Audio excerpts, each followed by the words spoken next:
Okay, good day, everyone. Welcome to our Advertiser series interview.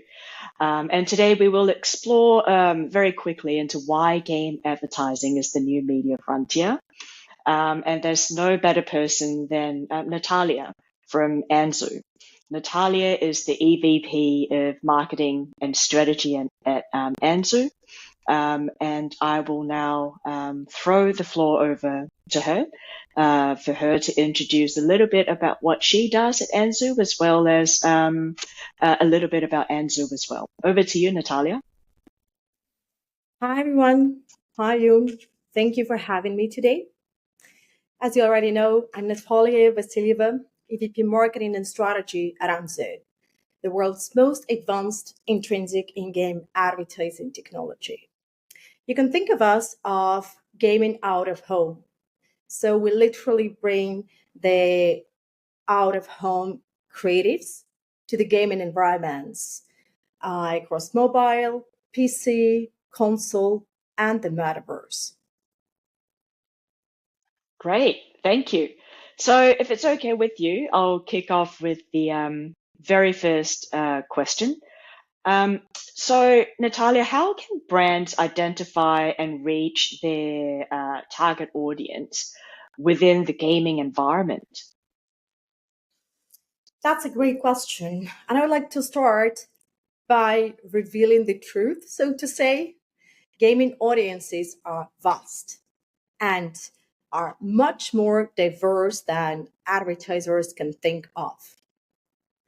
And another thing that you should remember is that in-game advertising is 100% contextual.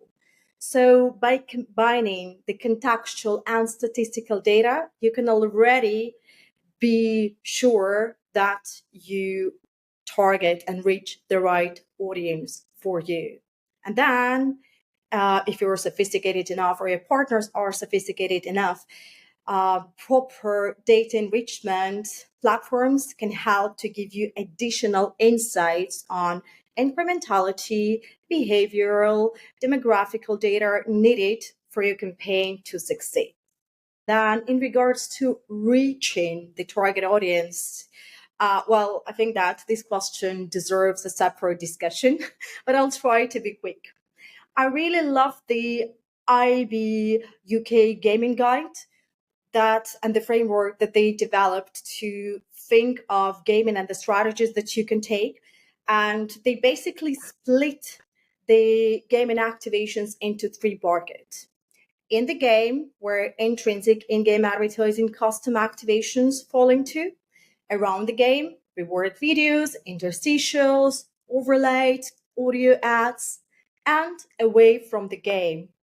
And it includes streaming, esports, or any activations that are connected to the gaming world, but are not part of it directly. I think that like employing this framework while you're developing your gaming strategy can help advertisers to develop a 360-degree strategy that will really help to get them where they want to be within the gaming environments. Natalia, thank you so much for running us through how we can actually reach the audience beyond that of just the one type of environment as well.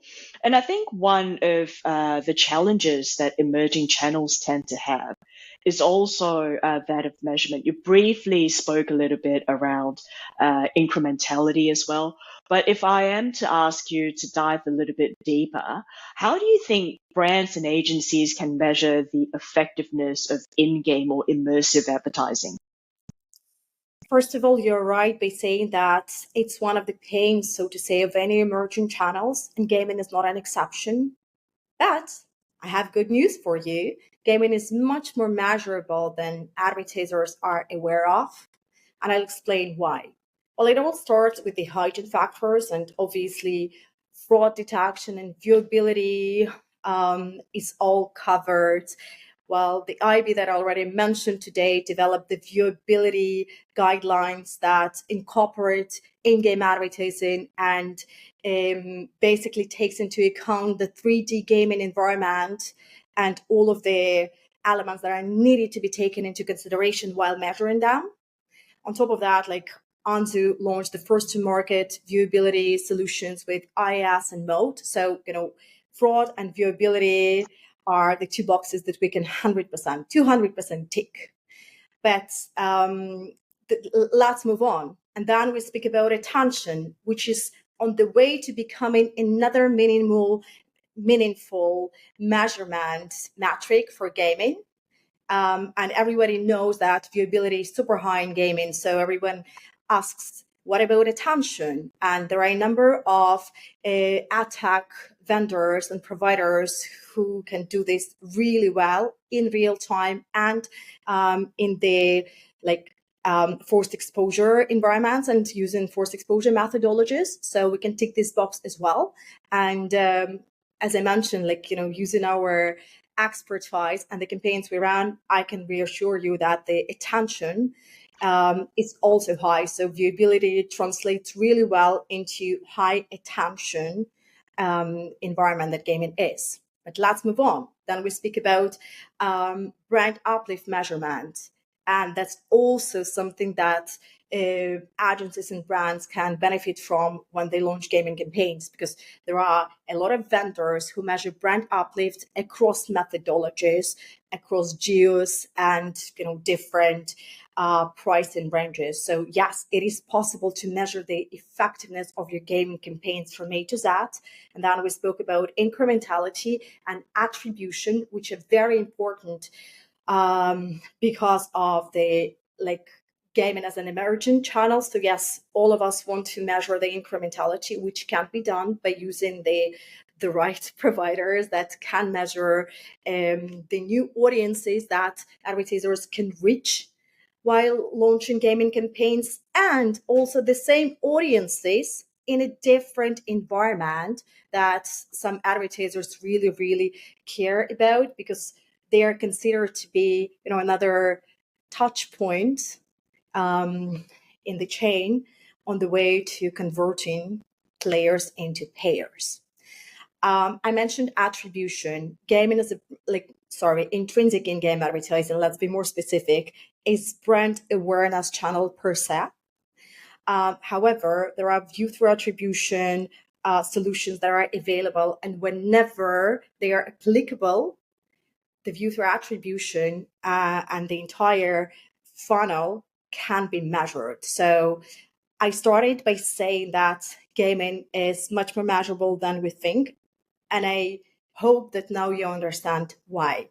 So we can measure the entire funnel, and I can tell you more. We just launched a study with Happydemics where we basically measured and proved that gaming is good for the entire funnel, and it's not relevant only for top funnel metrics. So our study confirmed that gaming is 5 percentage points higher than other digital media for bringing purchase intention. And it's also 13 percentage points higher than the digital media average for ad recall. So yeah. I think it speaks louder than my words. No, I love it when numbers actually do come into play, because numbers don't lie. So we talk a little bit about the different environments of gaming. We touch quite a lot around measurement as well as effectiveness. How about when it comes to creative? What type of creative approaches should brands as well as agencies take into consideration for their intrinsic gaming advertising? Because it has to be well received by gamers, and it's going to be quite different to your general digital marketing. Right. I 100% agree when you say that these activation types and advertising is well received by gamers, because gamers are open more than ever before to advertising when done right. And doing it right is connected with the creative approach, right? So let's talk about creative. Well, first of all, a very, very important message that I would like to communicate. Please remember that in-game advertising is a standalone medium, which is peculiar with 3D, as I already mentioned, and it requires a specific creative approach. So taking creatives from other media and just throwing them into gaming will not bring you to the results that advertisers would like to have. And then the brand uplift will suffer, and then the gamer sentiment will not be as high. So please design for gaming first rather than taking the creative from other media. Or I know that creative has been a blocker, and it has been perceived as a blocker by brands and agencies. I have good news for you. As an industry, we are maturing, and one of the crucial steps that we've just made was launching the best best creative practices for gaming, where intrinsic in-game advertising was recognized as a standalone activation type for the first time ever. These guidelines were just released by the IAB in partnership, or not in partnership, but actually, all major industry players obviously contributed to their development, including. So the guidelines are available. These are the golden rules. Please do not ignore them if you want your campaigns to thrive. As a company, we also took care of the industry and our clients. We knew that, as I mentioned, that creative was a blocker. So we introduced the creative team led by a seasoned creative director who can help to optimize the creatives by leveraging the expertise that we've had, by leveraging our cooperation with other industry players and bringing the golden rules. So all the help is available. I just want advertisers to be aware of it, because the market education and the understanding that there are companies, experts, people, organizations that know how to help and to make sure that your gaming strategies thrive exist. Advertisers just have to be aware of them and leverage that. Great. Thank you so much, Natalia, for sharing so much of your insights. And thank you very much for coming on to our iion Advertiser series interview. We've really covered off a number of points around game advertising as the new media frontier, but more importantly, what people tend to ask around game advertising: the who, the what, the why. So thank you very much for coming on and having this chat with us. And we look forward to doing more work with you in the future. Thanks, Natalia. Thank you very much.